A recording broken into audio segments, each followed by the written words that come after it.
your child's spinal nerves, the spinal cord, okay, the entire spine system that supports the neck, the head, carries the head, okay, supports the turning of the neck, is not fully developed, it's not fully ready.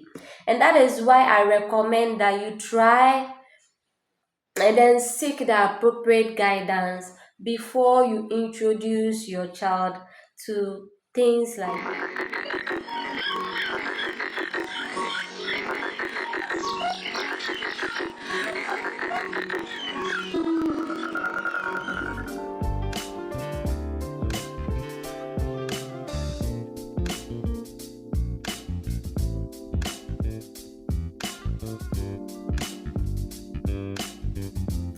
hi there, good morning, good afternoon, good evening, good day, wherever you are.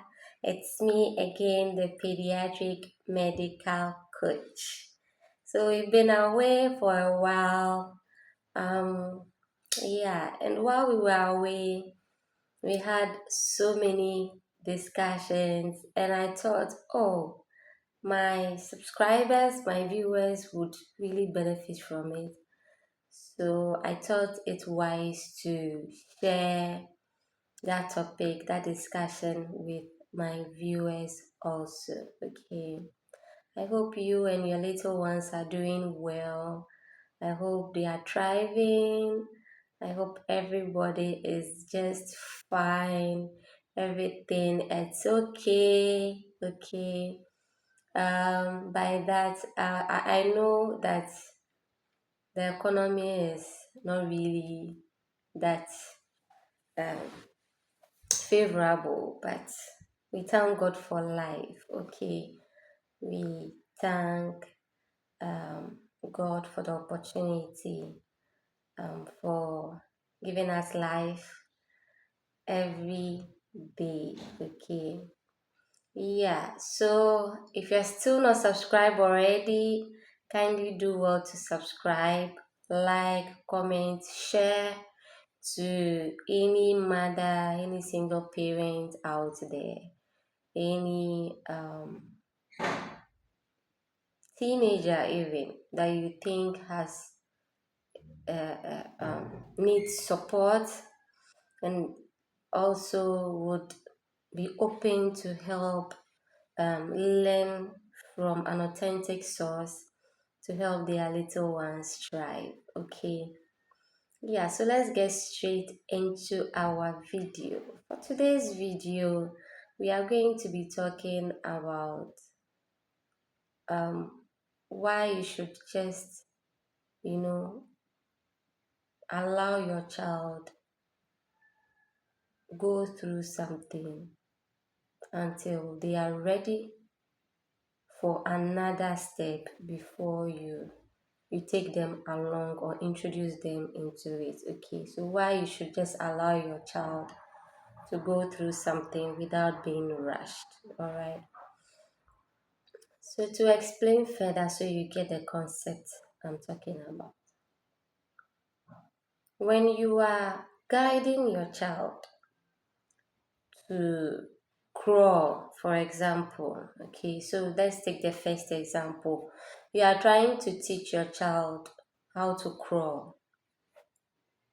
Let's be reminded that crawling in that moment for that child, it's a new thing. It's not something that the child knows long time ago. Mind you, this child was a newborn, always lying, eating, lying down, eating, lying down, weaving, pooping, sleeping, always lying down, playing, lying down. You understand? So the moment maybe they started to sit, that one too was a process. They had to just get through it. They were sitting. Even some of them, the sitting is very scary to them. Okay, it is scary. To them, that sitting position or that crawling or that walking that you want to introduce them to, It's like how some adults are scared of heights. Okay, and so when you put such an adult on top of something and there is a very long distance between where they are standing and where you're asking them to look or probably jump to, they get scared. That is how a child is. In that moment, that developmental stage is like that for them. Okay.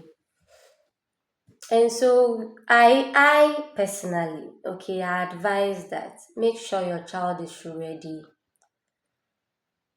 for the next stage before you introduce it. Make sure your child has already mastered the stage in which they are in before you try to introduce them to a new one. Okay, just so it eases the anxiety with them. All right, just so it eases the anxiety. So if your child is sitting, your child hasn't mastered how to sit, don't be like, oh, Abner's child sat at 6 months and started crawling at 7 months.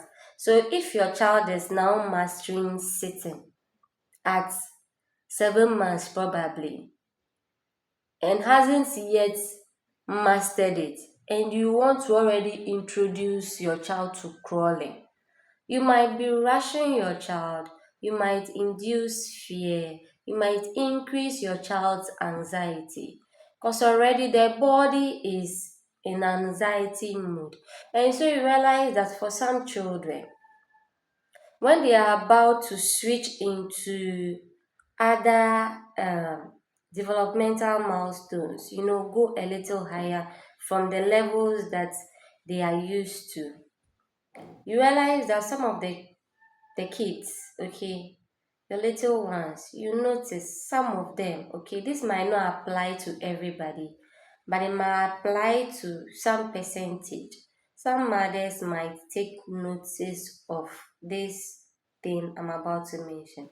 So you realize that the child suddenly is probably stuck, is getting stuck onto their breast much more than they are supposed to, is wanting to suck their breast every minute. Okay, so the way they breastfeed, okay, is switched as if when they were newborns. It just goes more or less like I wouldn't want to call it a regression, but then like so quickly the child just switches back to newborn feeding mood. Okay, you realize that this is not how you were feeding. How come you just switched feeding and now you want to be feeding like you were feeding when I first gave birth to you? It's totally normal. And that is because the child in this moment is no longer using the breast as a feeding, uh, how am I going to say, like for nutrition only, but the child is also using the breast as a source of comfort. Okay, as a source of comfort. So you realize that sometimes I find some of my mothers saying that, oh, my baby is using my breast um, for pacifier. My baby is using my breast as a pacifier. I would want you not to take it that way. Okay. The moment you start assuming certain things, mentally you start tuning your mind that, oh, my baby is using me as a pacifier. It mentally doesn't help you, the mother. Okay, the child in that moment needs the nutrition to grow and also develop in the new stage that they've got into, the new level that they've got into. The support, okay, the bonding process that you support your child with during that moment by allowing them, if they are breastfeeding, by allowing them breastfeed, okay, by allowing them bond with you while breastfeeding or sucking on your breast, or if they are not sucking on your breast, or if they are no longer breastfeeding, then it's the attachment, okay, of just trying to be with a particular parent who is probably their favorite, okay. It's all part of them crossing a bridge, trying to get used, like get used to the normal, the stage in which they are in. Okay, they are trying to get used to the stage in which they are in. And then with time, you realize that when they master that particular stage, that level of development that they've gotten to, the moment they get it mastered, you realize that they switch, become comfortable, no longer become extra clingy as compared to the first day of such introduction, or as compared to the earlier days of them growing or being introduced into that level of development or that stage of development. I hope I've been able to explain so far um, in the capacity of which um, can be basically understood by everyone. Okay, and so in as much as we have some parental led um, introductions of children into developmental milestones. With me, I would advise that you take into consideration what your child can do in the moment, what your child has mastered in that moment, and also how your child is feeling health wise. Okay, mind you, there are several environmental factors that can also affect these toddlers or these babies. Okay, such some of the examples can even include sometimes um, death. Okay, death in the family. There is mourning in the family. Mother is mourning, or father is mourning, or the entire family is just mourning someone that once was close to this child.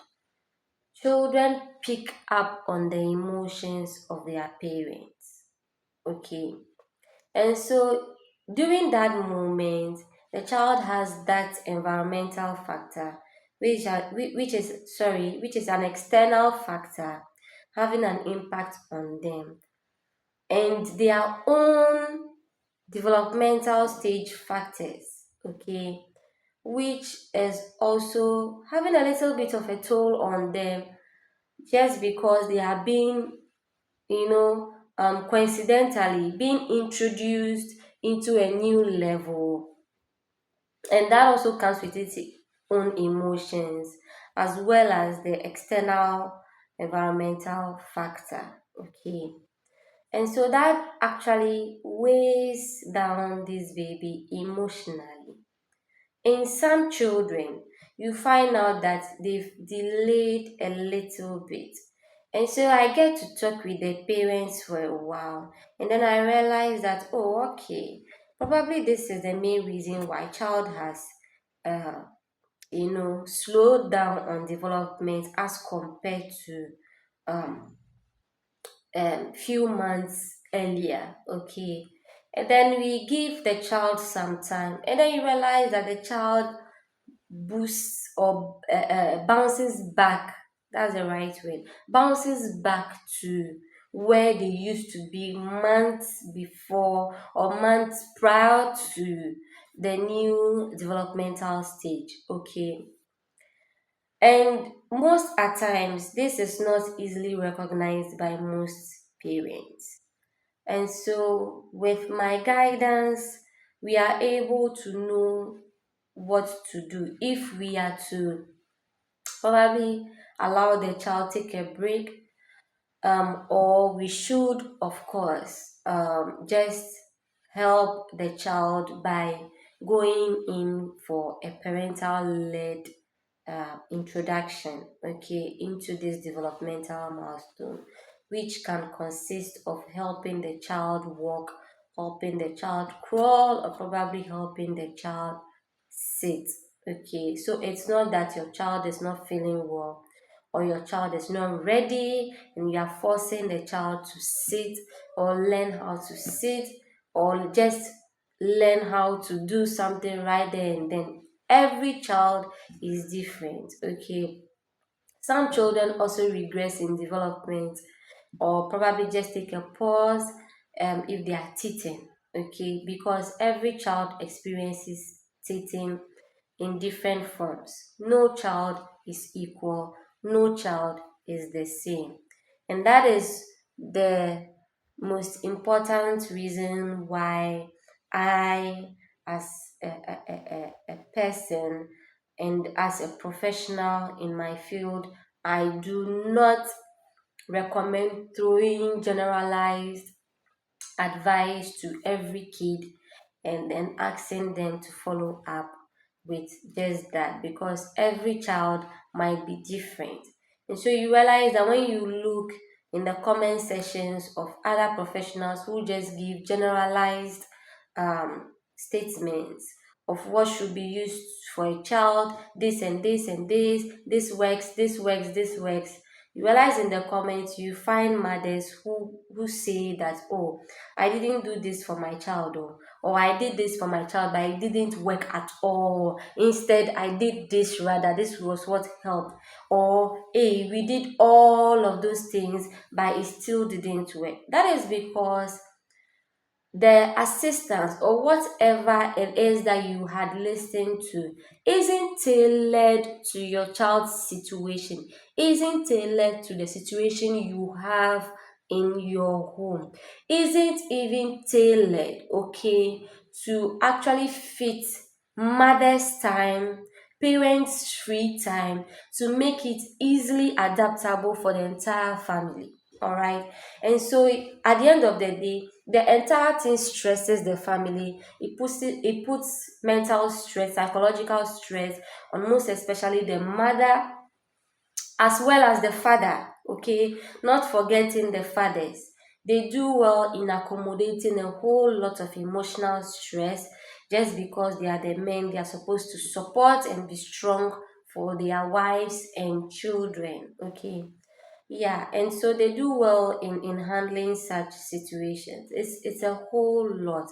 I'm not going to leave the men out. I don't always leave the men out. They do so well in accommodating most of the stress in the home because they add up the child's, then they have to add up the mother's in form of support, okay, as the man of the house. They support emotionally. So it's a whole lot um, of very heavy duty that they take up. Kudos to all our men who support our ladies, our wives, our mothers at home. We are so, so grateful. Okay. It is because of your support that these mothers are able to thrive mentally, psychologically, go through it. Okay.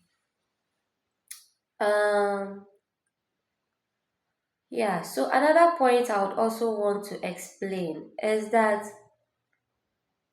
usually mothers become worried when the child crosses a certain age and they are not able to do what we call as general standards, okay, general average standards that we have for every child.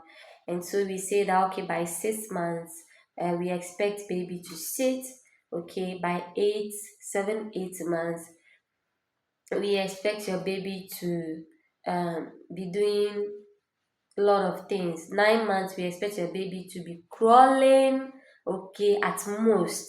All right, then of course 10 11 12 months we expect that your baby is has started making an attempt to walk, okay. And so usually parents don't understand when we say that has to start. Um, I found a mother who asked me this question, and I really appreciated that she brought it up because she didn't actually know the difference of what I was talking about.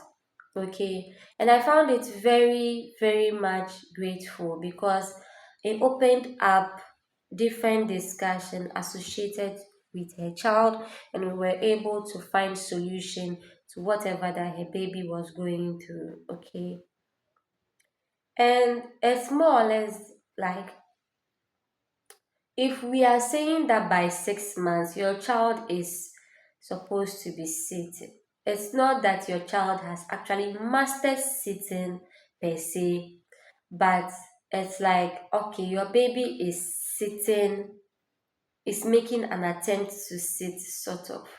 Why am I saying that? People make a mistake and think that, oh, they say by 6 months, my baby is supposed to master sitting. And so you find out that some mothers are beginning to sit up their child at 3 months. When the child has no strong head uh, control, your baby is not able to have strong neck control. That's the appropriate word. Strong strong neck control, and you are already putting your baby to sitting. It's very, very serious. It's not a recommended thing to do, to start sitting your child at 3 months, most especially when you are aware, okay, or probably you don't even know if your child has good neck control. Okay, good neck control.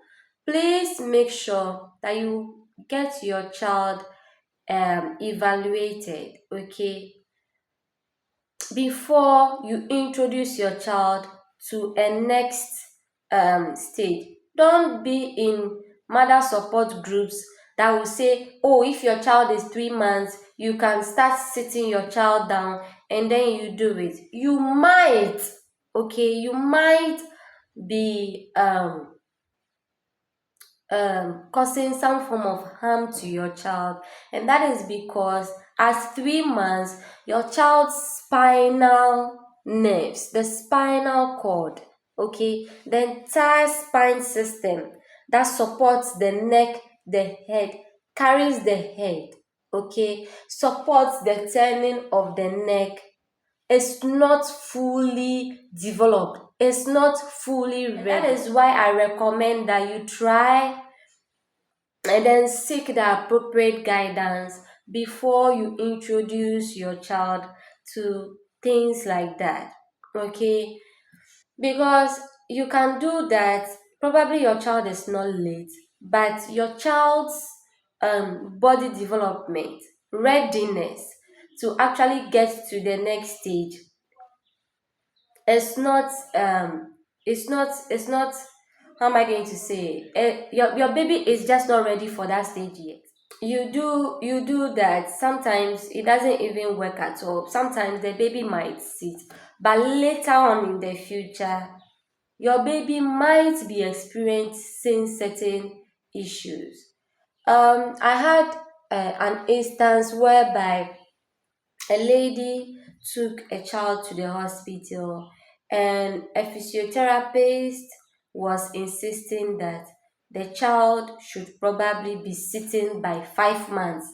And so, if the baby is not able to sit by 5 months, then there's something wrong with it. So, in this sense, I brought up that conversation because you can really see that this mother was able to identify that her child actually doesn't have a good neck control, doesn't also have a good head support already. Child is not able to support his or her neck on his or her head. Sorry, and so because of that, she felt that baby was not ready. Okay, and I think In actual fact, the child wasn't even up to 5 months yet, but the therapist was actually saying that by 5 months, he expected this child to have already mastered sitting, and so the lady didn't start earlier enough. And so she became very worried because, of course, a professional has told you that you become worried and say your child is late. So that was what happened. Okay, but truthfully speaking, this child right now is sitting properly, sitting very fine, doesn't have any issues, have everything in check, 100% fine. Okay, to be sure that your child is actually having an issue, make sure you talk to a child health professional. Okay, so that that person can be able to evaluate your child's development. Say that, oh, your baby can be able to do this at this time, so there is no issue, there's no need to worry, or there is a need to worry because your child has shown so and so and so and so symptoms, and so because of that, your child may not be able to do this. Okay, um I would prefer you hear that from a pediatrician, okay, than simply concluding on an advice from a therapist or just someone who wants to assist. All right, because sometimes most of such advice, okay, such um, utterances thrown about generally instills fear. All right, and also sometimes some of the overgeneralized, oh it's normal, oh it's normal, oh it's normal, makes some parents to shift attention from what they actually are supposed to pay attention to, seek help on time so that they can be guided on the right things to do, just to avoid extra delays whilst the child is being introduced to different forms of developmental stages. Okay, excuse me. Yeah. Um, I think I hope I've been able to explain this well enough. I'll do well to link similar posts as usual in the description box below, just so that can give more insights. If you haven't yet checked out our post on Instagram at PEDEX Coaching Services, please do well to check on our post about developmental milestones, okay, at PEDEX Coaching Services. I'll do well to link it in the description box below, just so everyone can have it quick and easy, okay. If you are still not following us on our Instagram page, kindly do well to follow us on our Instagram page at PEDEX Coaching Services, okay. And do well to follow me on TikTok also, at the Pediatric Medical Coach, okay. The Pediatric Medical Coach, okay. I'm preparing different content tailored to TikTok about child health that will soon be rolling up. And so, yeah, do well to subscribe to all our pages connected to PD's coaching services, where we'll be sharing different forms of content related to child health, all tailored to help our mothers and their little ones thrive together. Okay. Yeah. If you haven't yet watched our recent video, kindly do well to do so. Our videos are being scheduled, they are being premiered, every Saturday. Okay, our videos are premiered every Saturday. Um, so yeah, kindly do well to always check on our channel, and don't forget to turn on your post notifications, just so that when we upload our videos, you'll be the first to get notified. Okay. So sometimes the notifications don't go in quickly, or some people are not able to see their notifications on time. Do well to visit our channel every Saturday, so you can have access to the new uploads to help your little ones thrive. Okay, and please don't hesitate to always reach out to us on any of our socials for more insight tailored to your child's situation. Okay, so we wouldn't want to be doing that in the public. Reach out to us in our DMs on a private message. And that is because we might want to ask for more information to help understand your child's situation. Okay, most securely, or most importantly, most advised, okay, most recommended option will be that you schedule a virtual one-to-one consult with me for in-depth discussion about the situation with your child, and then I will assist and provide you with the right guidance right in that moment, so you do not have to wait in any queue for me to read the messages before we interact, because probably our mothers are busy, they cannot actually reach out to me in that moment to answer whatever question I've asked before. I will be able to give a recommended advice. All right, so it's appropriate and recommended that you actually book a virtual one-to-one consult with me for in-depth discussion about your situation with your child. Okay, and then I'll see how I can take it out from there and then be able to assist. Okay, that also brings about security. Okay, privacy, security, of course, about the situations around um, um, your home, or whatever that is happening in your home. Okay, so it's very important. So as usual, I hope you found this discussion very helpful. Don't forget to like, comment, subscribe to our channel, share this video so a mother over there, another mother out there who is willing to help their little one tribe will get this video, and it will ease the stress in their home and in their parenting. Okay, thank you so much for watching. Have a nice day.